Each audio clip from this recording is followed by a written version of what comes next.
জোনাই লাই মেকুৰীত শোকাবহ পথ দুৰ্ঘটনাত থিতাতে নিহত 2জন। জোনাই লাই মেকুৰীস্থিত ৰাষ্ট্ৰীয় ঘাইপথত সংঘটিত হৈছে এক শোকাবহ পথ দুৰ্ঘটনাত বাইক আৰোহী 2জন থিতাতে নিহত হয়। খবৰ অনুসৰি পাছিঘাটৰ পৰা লখিমপুৰ অভিমুখী তীব্ৰবেগী এখন 4চকীয়া বাহনে একেটা দিশৰ পৰা গৈ থকা এখন মটৰচাইকেলত পিছফালৰ পৰা জোৰেৰে খুন্দাৰ মৰাৰ ফলত সংঘটিত হয় এই শোকাবহ পথ দুৰ্ঘটনাটো। ফলত দুৰ্ঘটনাত বাইক আৰোহী 2জন থিতাতে নিহত হয়।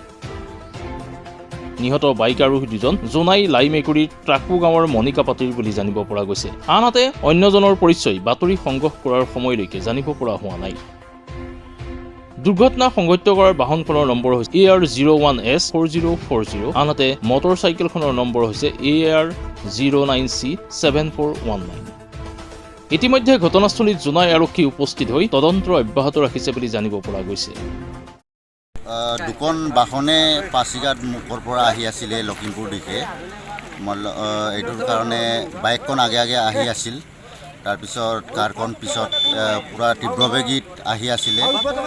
অকণমান টাৰ্ণিঙত সোমাবলৈ লওঁতে পিছৰ যিখন বাহন কাৰখন আহিছে এই কাৰখনে মানে মহতিয়াই খুন্দিয়াই লৈ গ'ল।